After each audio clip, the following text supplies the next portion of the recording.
Funding for this program is brought to you in part by Crowning Touch Senior Moving Services.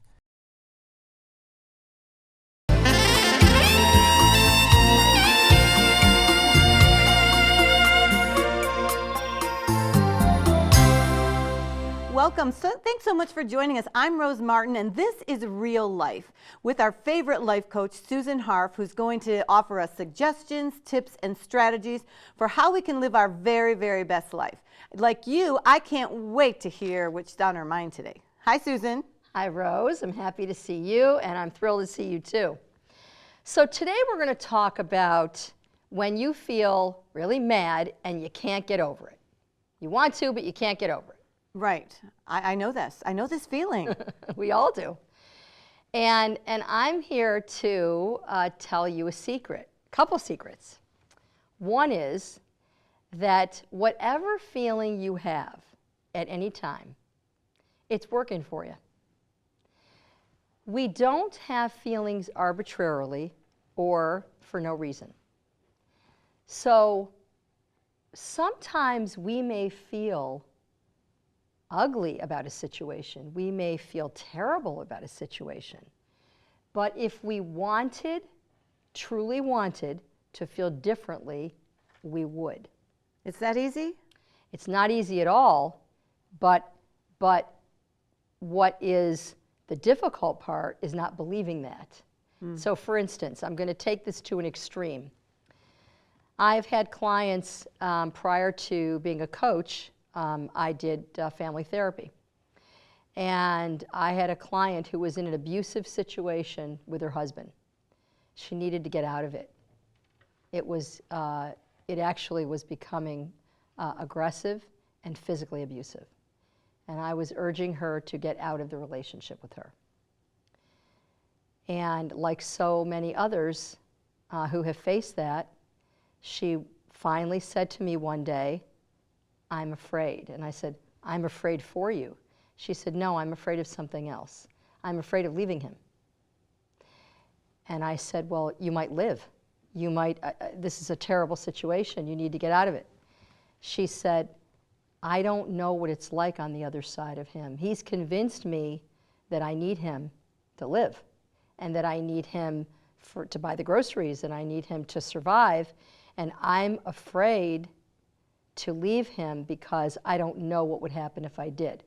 So even though she was afraid of what he was doing to her, it was her feelings of terror were working for her in a sense because it was better than the alternative, which was the unknown. So what we had to work on was to change that feeling. But my point here is, whenever we have a feeling, sometimes people feel like I'm a martyr. Sometimes I feel, as the person says, I feel like I have to be in this situation for my children or whatever. They come up with a lot of different reasons. But the bottom line is, if you didn't get something from the behavior, you wouldn't be doing it. I have other clients who stay with people in relationships where they feel like they're a victim.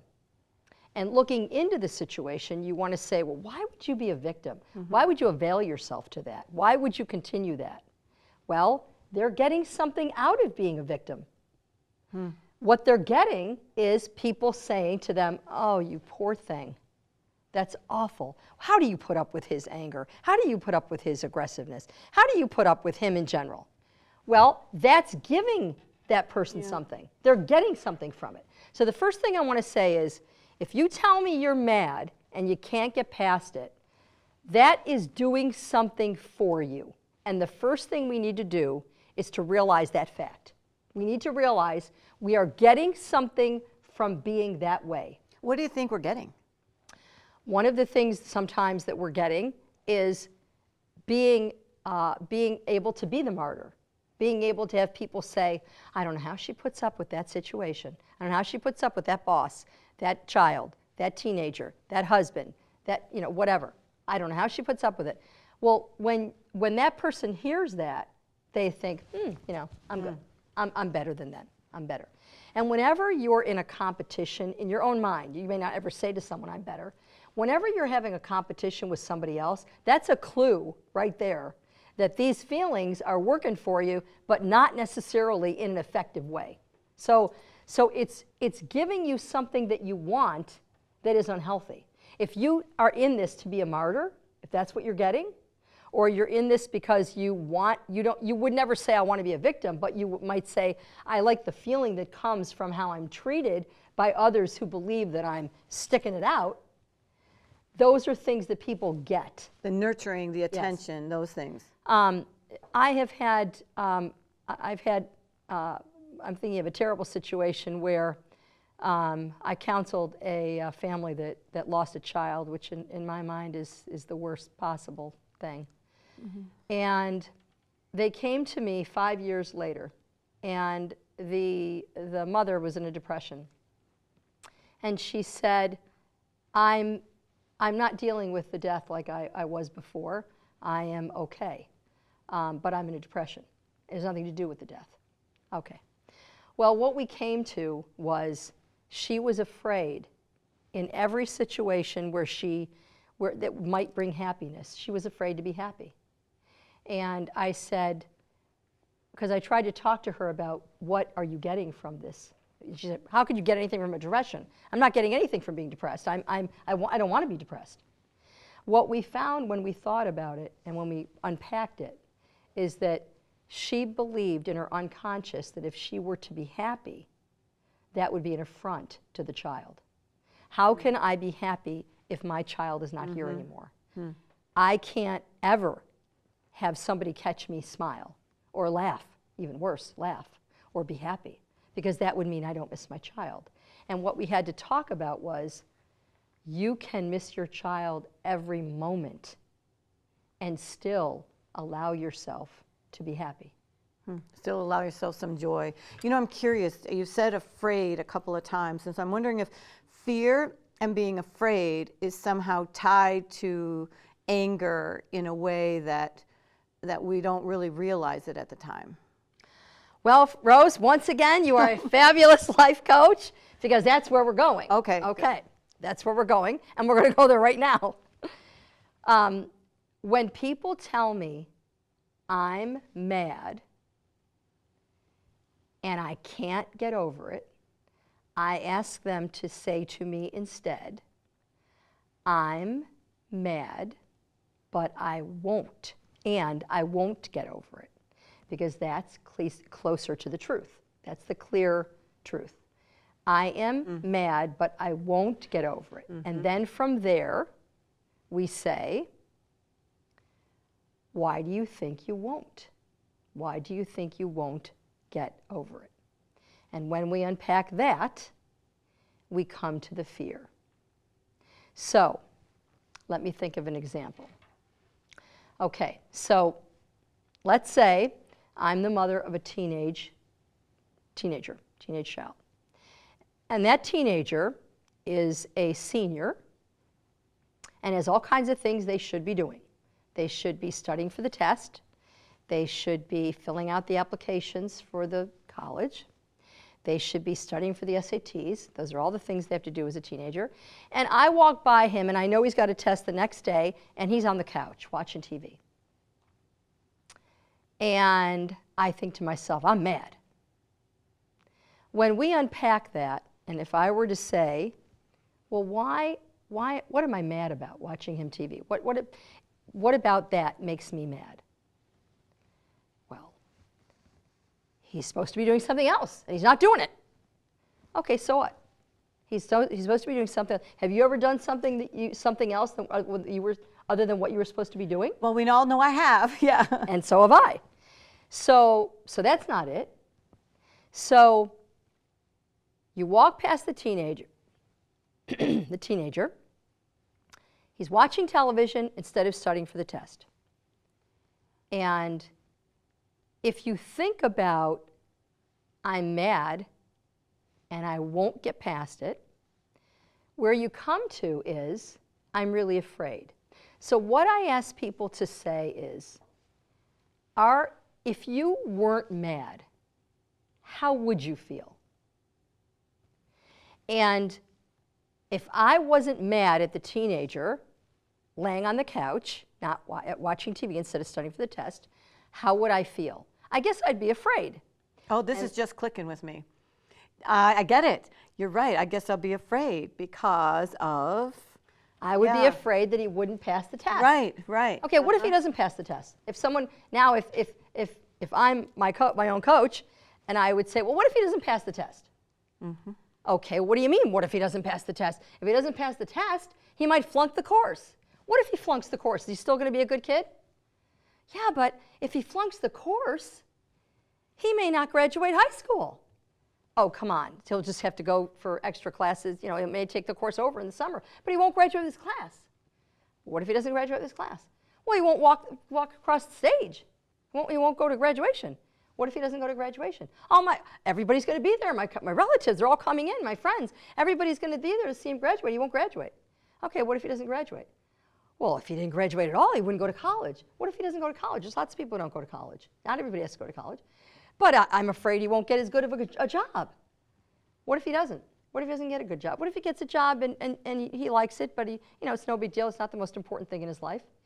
Well, if he gets a job he doesn't really like, then he's going to be miserable. Okay, so what if he's miserable? Everybody's allowed to be miserable sometimes. Well, how's he going to get a good girl? How's he going to get a good wife? She's not going to want somebody who's like laying around and hardly working and doesn't get a good job. And oh my God, he won't have a good wife. Well, what if he doesn't get married? Everybody doesn't have to get married. Well, then he won't have kids. Well, what if he doesn't have kids? Well, I won't be a grandmother. I mean, the point is that we unpack it until we get to the solution of how are we really feeling if we weren't angry. And then I ask another question. And the question I ask then is, you're telling me you're angry. Are you willing not to be? And if you're willing not to be, that means that you're willing to instead go down a road with me, and this path leads to your fear.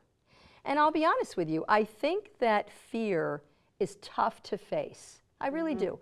I think that it's difficult to be fearful. I think it's when we are afraid, it can be gripping.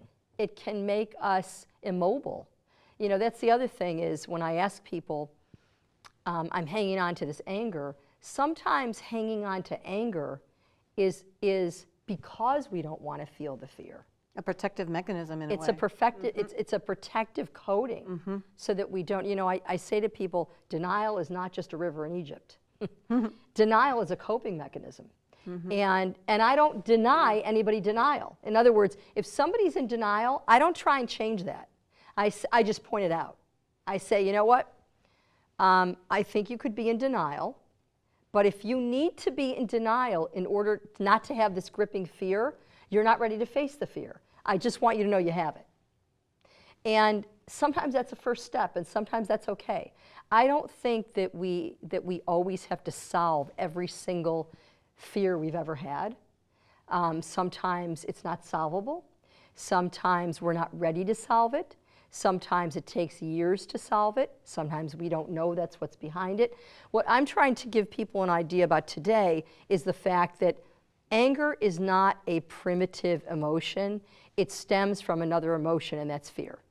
Is there a difference between people who maybe fly off the handle and get angry right away and have outbursts and then seem fine, like calm down, and people who fester and it grows slowly and it simmers until they finally blow their top? It's a good question. There is no difference in the way that it feels necessarily, but there is a difference in how people are handling it. You know, some people, and I see this all the time with clients who are couples, they'll say to me, he never wants to go to sleep angry. He doesn't want to go to sleep mad. We've had an argument, and he's got to talk it out. He wants to talk it out. And I need time. Maybe I've said some things I'm not proud of, or maybe he said some things to me that I don't like. I need time to think about it before I resolve it. I need to wake up tomorrow and deal with it. I don't want to deal with it tonight.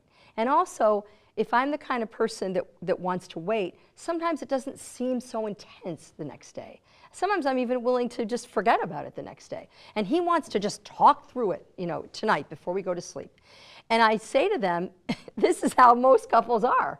You usually end up with somebody who has a different idea about how they want to resolve.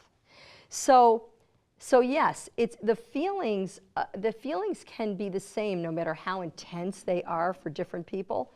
But what's different is how we resolve it and how we deal with it. And for some people, that blowing off steam almost becomes a physical pursuit. Like there are people who need to go work out. They actually, in doing something physical, it helps them move through the feelings that they have that they consider to be anger.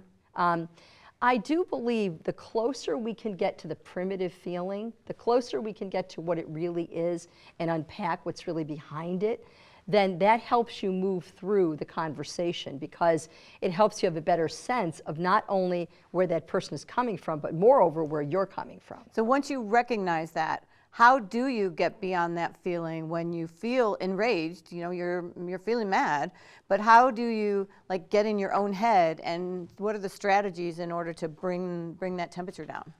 Okay, so what you do first of all is you unpack it.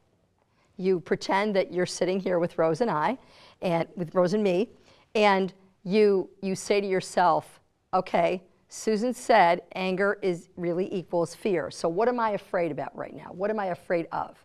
And then you get to the first level. Well, I'm afraid he won't pass the test.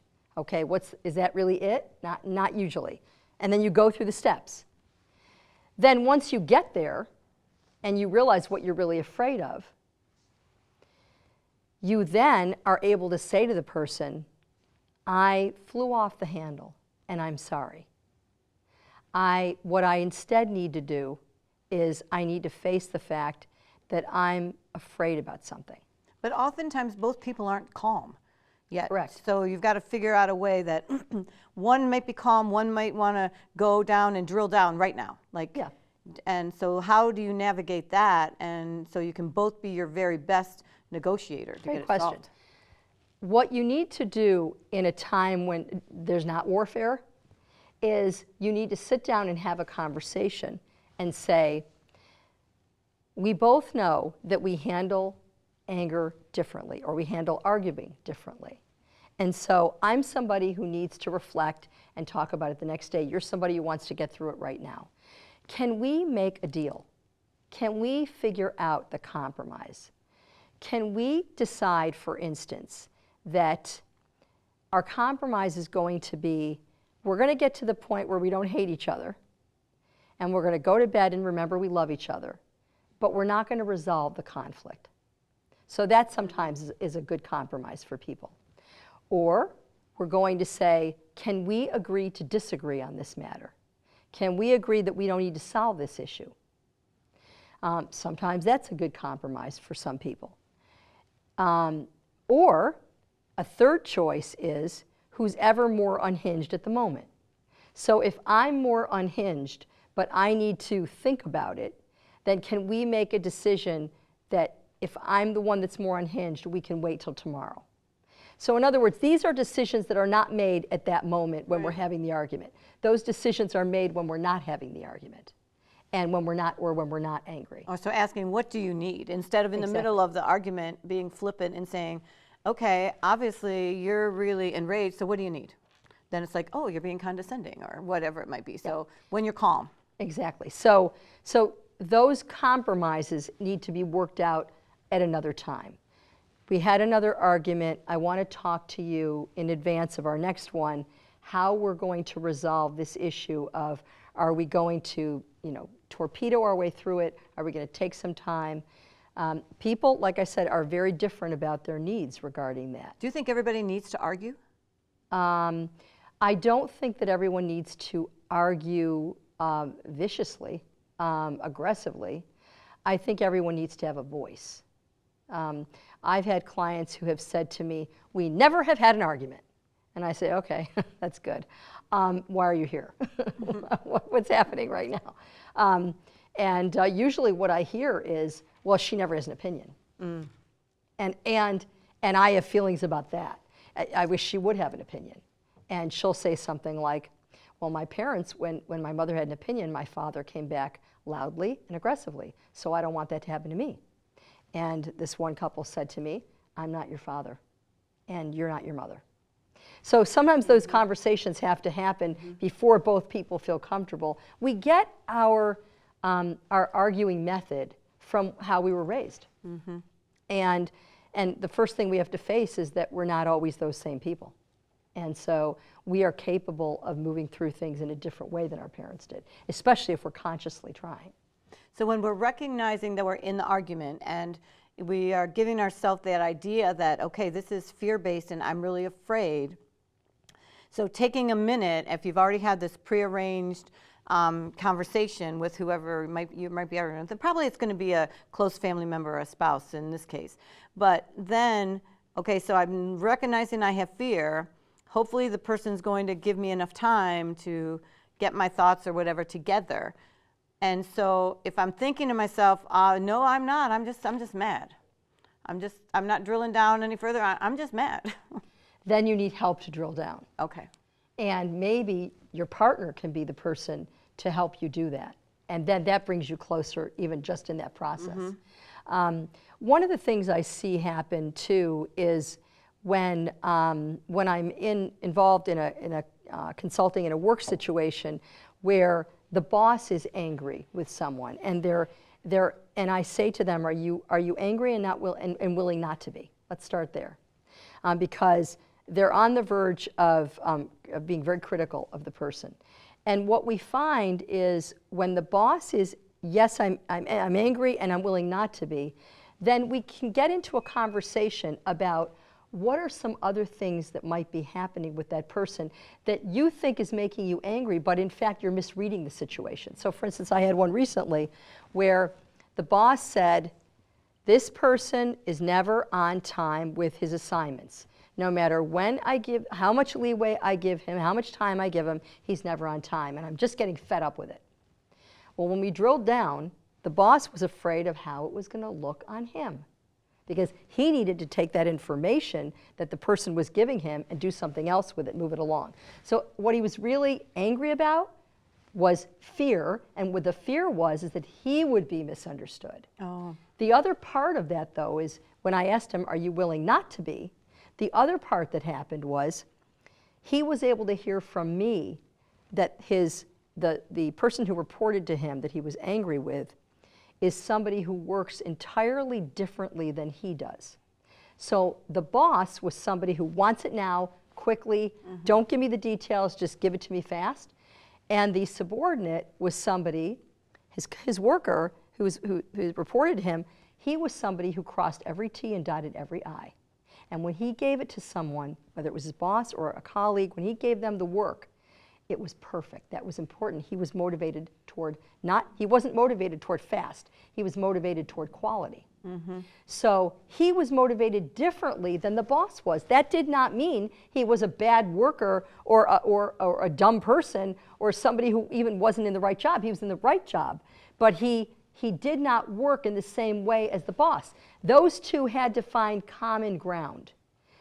One of the things that had to happen was they needed to identify what their own work style was and then speak to each other about that and then appreciate each other for their different work style. You know, I see that, and I also see a lot of relationships that are probably fractured in moments of anger because of things we say or things we do. What are some tips and strategies that people can do right in the moment to preserve that relationship so it's not irreparably harmed? Great question. When people end that argument, what they say to me is, I'm so embarrassed at how I acted. They're never focusing on what the other person did wrong or said wrong or acted wrong. So here's what I want you to say to yourself in answer to your question. When you find yourself in that situation, you say to yourself, even if it happened 5 seconds before, I just behaved inappropriately. That was a conscious decision you made to behave inappropriately. But the exciting news is, just like you made a conscious decision to act inappropriately, now you can make a conscious decision to act appropriately. So I just said something that I'm sorry I said. I want to say it differently to you right now. In the moment, you should do that. In the Absolutely in the moment. In the moment. It's a conscious decision. And if you can't come to that place right then, I'm sorry that I behaved this way. I don't even know how to react right now. Let's come back in an hour. Let's come back tomorrow.